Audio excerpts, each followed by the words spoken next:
Let's talk more about High Speed 2, though, the controversial rail project designed to link Birmingham to London in just 49 minutes. Now, the boss of HS2 says he wants to pay at least 30 people on his staff more than £140,000, which is the pay packet of the Prime Minister.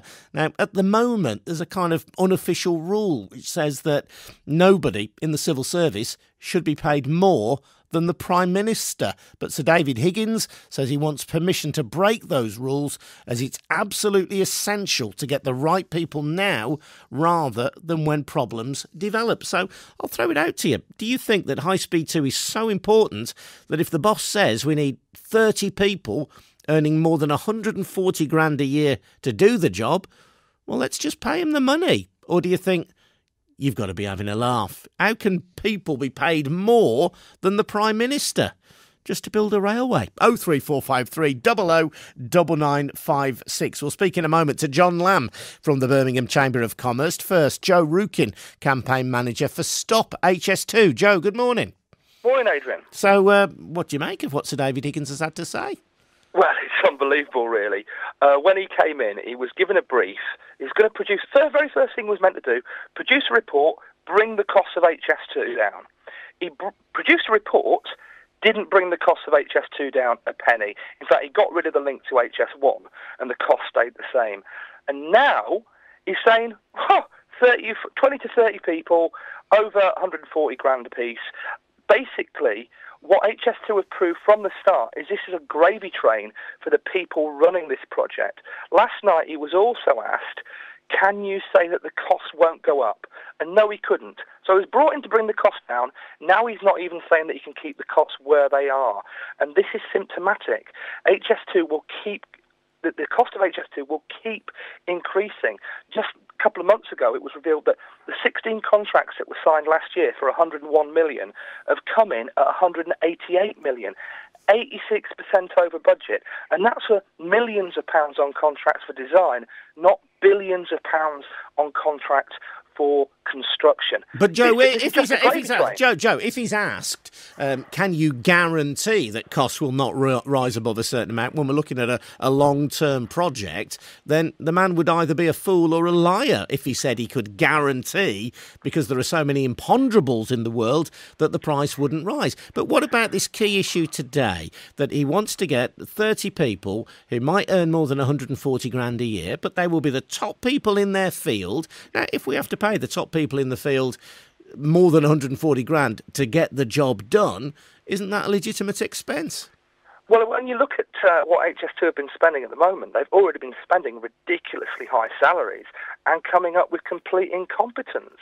So just paying people more money, I have no faith whatsoever that they're going to get it right. You look at, when you look at the contracts that have been done so far, the 86% over budget, one of those was for the environmental statements, right?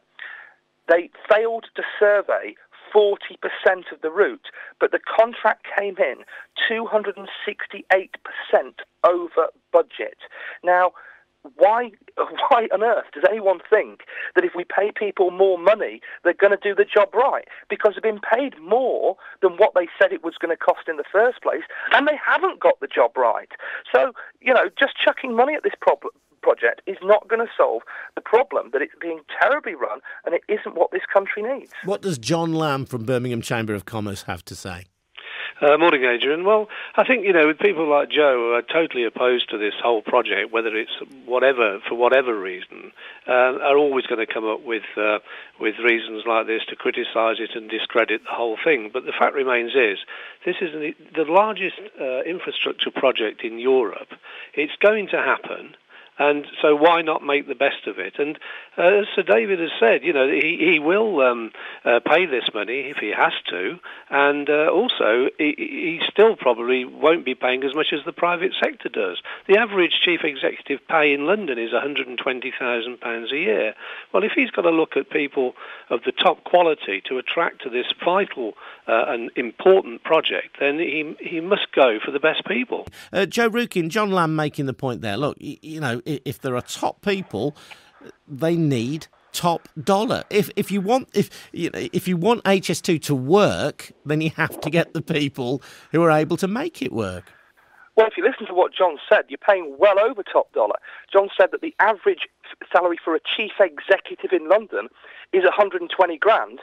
And HS2 Limited want to pay more than that for people who will be below, well, for 20 or 30 people below the chief executive. Now, that just shows that these wages are grossly inflated. Well, what about chucking money at the problem ain't going to solve it. Well, let me put that point to John then. So, John, these people are not chief executives, but they'll be paying more, more than a chief executive. Yes, but this is an average pay in London. This is. The fact remains is, as I say, Joe will never be convinced that this is the right project for the right time. So really, just nitpicking over things like this is just going to set the project back. But is it nitpicking, John? Is it nitpicking, or is it accepting that Joe opposes HS2? Yes. Even people who don't oppose HS2 might still be concerned that you've got 30 people earning more than the Prime Minister, and they're not even the people at the very top of the organisation. Yes, but at the end of the day, when we surveyed our members across Greater Birmingham and the West Midlands, most businesses thought that HS2 would have a positive impact on this region in terms of economic growth and jobs and so on. So in the long term, there will be a payback. But this essential project is going to go ahead, and we must pay the going rate for the right people. John, thanks very much indeed for your time. John Lamb from the Chamber of Commerce in Birmingham. Thanks also to Joe Rukin from Stop HS2. Listen, I'm not an expert in the rail industry. I do know that in the work that I do, if you're earning more than £140,000 a year, and there are people in my business who earn more than that, not me, they're pretty special. They have to be really good. If somebody, I don't know, maybe the very top bod on HS2 was earning 140 grand a year, the same as the Prime Minister, you might say, fair enough. 30, though, that is a significant number of people, isn't it, earning more than the Prime Minister. Joe Rukin from Stop HS2 says that's why HS2, never mind being a high-speed train, it's a gravy train.